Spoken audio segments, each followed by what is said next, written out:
Star Mahesh Babu దర్శకధీరుడు Rajamouli కాంబినేషన్లో తెరకెక్కుతున్న movie కోసం ప్రేక్షకులు ఎంతగానో ఎదురు చూస్తున్నారు. కానీ ఈ సినిమా గురించి ఏది కూడా బయటికి రాకుండా జక్కన్న చాలా జాగ్రత్తలు తీసుకుంటున్నాడు. దీంతో ఈ సినిమా గురించి ఏ చిన్న అప్డేట్ లేదా కమెంట్ వినిపించినా సరే సినీ ప్రపంచం మొత్తం అటువైపే చూస్తుంది. ఇక తాజాగా కీరవాణి చేసిన కమెంట్స్ సినిమాపై హైప్స్ విపరీతంగా పెంచేస్తున్నాయి. ఇప్పటికే లీకుల పేరిట ఏదొక ఫోటో సోషల్ మీడియాలో ప్రకంపనలు సృష్టిస్తూనే ఉంది. ఇలాంటి టైంలో కీరవాణి సినిమా గురించి ఎవ్వరూ చెప్పని ఇంట్రెస్టింగ్ విషయాలను పంచుకున్నాడు. నా టూర్ ఎంఎంకే ఈ ఈవెంట్ ప్రమోషన్లో భాగంగా కీరవాణి మాట్లాడుతూ ఎస్ఎస్ఎంబి లాంటి సినిమా ఇప్పటి వరకు ఎన్నడూ రాలేదు.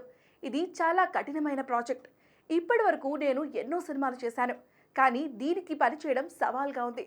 ప్రతి సినిమా ఒక సవాల్, కొత్త సౌండ్స్ను క్రియేట్ చేయాలి. కానీ ఇలాంటి సినిమా ఇప్పటి వరకు రాలేదు కాబట్టి కష్టంగా ఉంది అంటూ చెప్పుకొచ్చారు. ఇంకేముంది, ఈ కమెంట్లు ప్రస్తుతం సోషల్ మీడియాను షేక్ చేస్తున్నాయి. ఇప్పటి వరకు అలాంటి సినిమా రాలేదంటే అది ఏ రేంజ్లో ఉంటుందో అని అప్పుడే ఫ్యాన్స్ తెగ ఊహించుకుంటున్నారు. దాదాపు 1000 కోట్ల బడ్జెట్తో రాజమౌళి చేస్తున్న ఈ సినిమా హాలీవుడ్ కూడా ఎదురుచూస్తుంది.